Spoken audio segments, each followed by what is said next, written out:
જય જવાન જય કિસાન, જય જય શિક્ષિત યુવાન, નારી શક્તિનો જય હો, જય હે મા ગુજરાત. SN લોક જાગૃત અભિયાનમાંથી પરસોત્તમભાઈ પટેલ બોલું છું.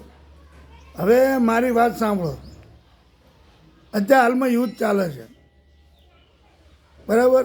અમેરિકા, ઈરાન, પછી પાકિસ્તાનની ઉપર ઇઝરાયલે યુદ્ધ કર્યું. હવે આ યુદ્ધ જે કંઈ હોય તે, પણ યુદ્ધ હવે પહેલાં જેમ થંભાવવાનું નથી. હવે યુદ્ધના સમય લંબાતા જવાના, અને અણુ પરમાણુ મિસાઇલો આ બધી ઓછી થતી જવાની. તો એનાથી ભારત સરકારે ચિંતા કરી કે આપણે કંઈક જથ્થો કરો. પણ આ બધું મેં પહેલાં બી વિડીયો બનાવ્યો હતો કે આ બધું પેપરમાં આપવાની જરૂર ના હોય. કોઈ વ્યક્તિના બતાવાય નહીં કે ભાઈ ભારત આ મિસાઇલો બનાવે કે અણુ બનાવે કે પરમાણુ બનાવે.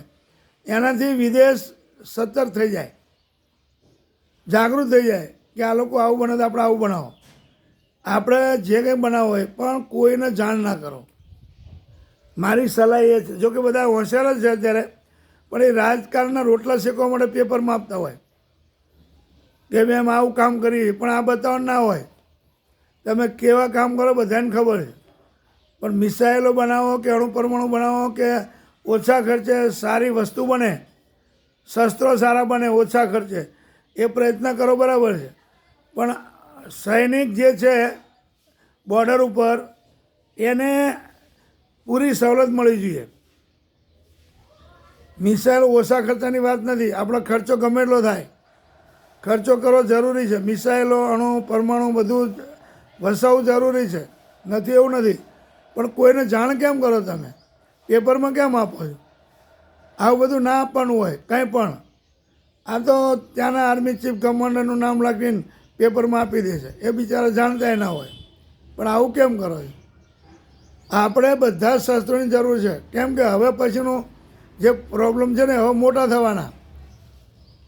ભારતે બધા જોડે બગાડીને મૂકેલું છે, એટલે ભવિષ્યમાં યુદ્ધ તો થવાનું જ. એમાં કોઈ મીનમેક નથી. ભારતે કોઈ દેશ જોડે સારું નહીં રાખ્યું. ચીન ગણો, પાકિસ્તાન ગણો, કોઈ પણ દેશ. અત્યારે ખાલી નામનું ઇઝરાયલ ગયા, પણ એ બી લોચા છે. જોજો તમે પાછળથી ખબર પડશે. એટલે જે કંઈ હોય તે મારે બધું વાત કંઈક કરવી નથી. પણ શસ્ત્રો જે બનતા હોય આર્મીના, એ કોઈને બી જાણ ના કરવી જોઈએ. ડાબા હાથમાં બનતું હોય, જમણા હાથથી બનતું હોય, ડાબા હાથને ખબર ના પડી જોઈએ. ડાબા હાથથી બનતું હોય, જમણા હાથને ખબર ના પડી જોઈએ. એટલું સિક્રેટ રાખવાની જરૂર છે. એટલે તમે કંઈ પણ વસ્તુ ખરીદો, એ વ્હીલ તમે જે કંઈ લખાણ કરો એ ખાલી પૂરતું રાખો. પેપરમાં કે ટીવીમાં, મીડિયામાં ક્યાંય ના બતાવશો. મીડિયાવાળા જ બતાવે છે. કેમ પણ આવું કરો તમે? એનાથી પોલ ખુલી જાય. ભારતમાં નથી બતાવવાના, એટલે સામેવાળા વિદેશવાળા બીઆઈ કે આમની જોડે મોટી મોટી મિસાઇલો છે ને, આ છે ને તે છે ને, એવું કેમ નહીં બતાવતા? સામેનો દેશ આપણેથી ડરે ને એવું બતાવો.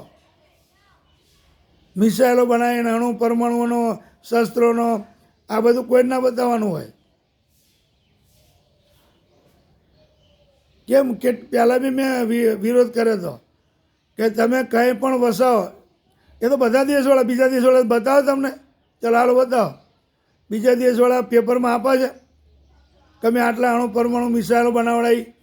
કોઈ ના આપે. આપણે જ મૂર્ખ છીએ, તે બધાને બતાવીએ છીએ. આવું કેમ કરો તમે? એ ખબર નહીં પડતી.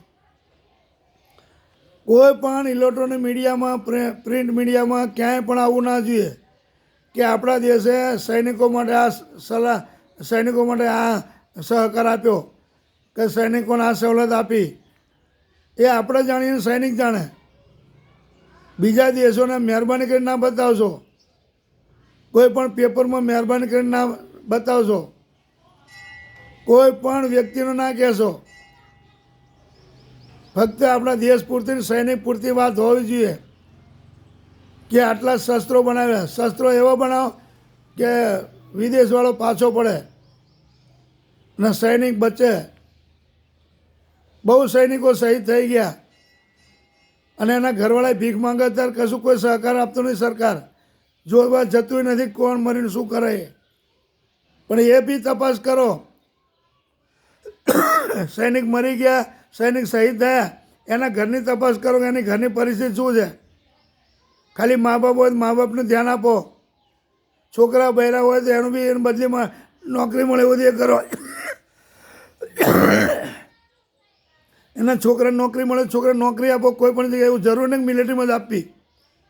બીજી કેન્દ્ર સરકારની જે કંઈ ખાતા હોય એમાં જગ્યા ખાલી હોય એમાં મૂકી દો, પટ્ટાવાળા મેં છે એટલે મૂકો, તો એનું ગુજરાન તો ચાલે.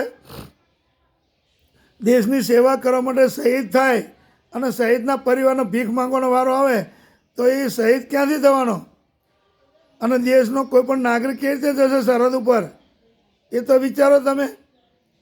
તો કોઈ પણ મારી રિક્વેસ્ટ છે, કોઈ પણ શહીદ થાય સૈનિક, એના ઘરે સ્પેશિયલ કમિટી જાઓ અને એના ઘરની અંદર તપાસ કરો. છોકરો કે છોકરી કોઈ છે નોકરીને મેળવવા લાયક તો નોકરી આપો. 18 વર્ષથી ઉપરની હોય તો, ભણેલા ગણેલા હોય તો, અથવા છે એટલે પાણી પીવડાવો, પટ્ટાવાળામાં રાખો.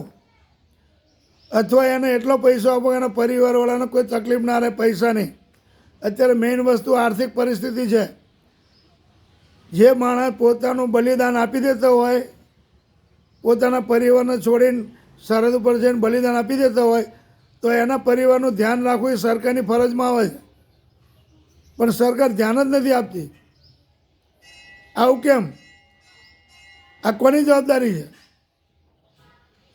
જવાબદારીનું ભાન રાખો અને જવાબદારી શીખો. જવાબદારીમાં શું આવે તમે જુઓ.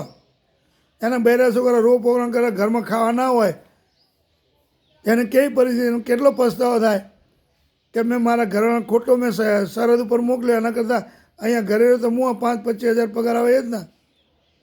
તો આવો પસ્તાવો પરિવારને ન થાય, એના બાળકો રખડે નહીં, એના બાળકો અભ્યાસ કરી શકે, અથવા તો એનો પરિવાર શાંતિથી રહી શકે, જીવી શકે, ખાઈ શકે, એનું સરકારે પ્રયત્ન કરવાની જરૂર છે. જય જવાન, જય કિસાન, જય જય શિક્ષિત યુવાન, નારી શક્તિનો જય હો. જય મા ગુજરાત.